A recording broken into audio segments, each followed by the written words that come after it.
پاکستان تحریک انصاف کے رہنما لطیف کھوسہ نے کہا ہے کہ بلے کا نشان ملے یا نہ ملے تحریک انصاف الیکشن لڑے گی۔ الیکشن کمیشن پاکستان سہولت کار بنا ہوا ہے اور دونوں کیسوں میں بانی پی ٹی آئی کے خلاف کوئی شواہد نہیں ہے یا سارے مل کر بھی پی ٹی آئی کا مقابلہ نہیں کر سکتے ہیں۔ آپ کو خبر دے رہے ہیں کہ لطیف کھوسہ نے کہا ہے کہ بلے کا نشان ملے یا نہ ملے تحریک انصاف الیکشن لڑے گی۔ الیکشن کمیشن پاکستان سہولت کار بنا ہوا ہے، دونوں کیسوں میں بانی پی ٹی آئی کے خلاف کوئی شواہد نہیں ہے، یہ سارے مل کر بھی پی ٹی آئی کا مقابلہ نہیں کر سکتے ہیں۔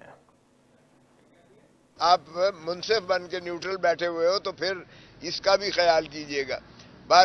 اس کے باوجود میرے اصرار اور اس کے مخالفت، شدید مخالفت کے باوجود ہم نے کہا چلیں آپ لیتے نہیں ہو تو خارج ہی کر دو، کچھ تو کرو، اس کو فیصلہ کرو۔ لیکن انہوں نے پرسوں کے لیے رکھ دیا ہے۔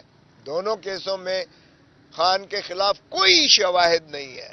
القادر ٹرسٹ والے میں وہ 190 ملین سیدھا لندن سے آ کے سپریم کورٹ کے اکاؤنٹ میں آتا ہے اور سپریم کورٹ سے سیدھا وہ خزانے میں چلا جاتا ہے۔ ایک دھیلا خان کا نہ تعلق تھا نہ لینا دینا تھا۔ جو سہاوے میں ملک ریاض نے جو رقبہ دیا وہ ٹرسٹ کے نام ہے، وہاں جو تعمیر کی وہ یونیورسٹی بنی ہوئی ہے، وہ فنکشنل ہے، اور ٹرسٹیز جو ہیں اس میں ان کا کوئی دخل عمل ایک دھیلے کا نہیں ہے، وہ نکال نہیں سکتے ہیں۔ یہ تو رہا القادر ٹرسٹ کی کیس کی کیفیت۔ اور جو توشے خانے والا ہے وہ یہ کہتے ہیں کہ گراف جو ہے اس کی حد تک ہے، جو کنگڈم آف سعودی عرب سے جو تحائف ملے تھے ان کی حد تک ہے۔ ان کا اپریزر جو ہے پرائیویٹ اپریزر کے علاوہ سرکاری اپریزر نے جو ایف بی آر مقرر کیا ہے، جو خان صاحب سے پہلے کے چلے آ رہے تھے، وزارت عظمیٰ کے آنے سے پہلے کے چلے آ رہے تھے،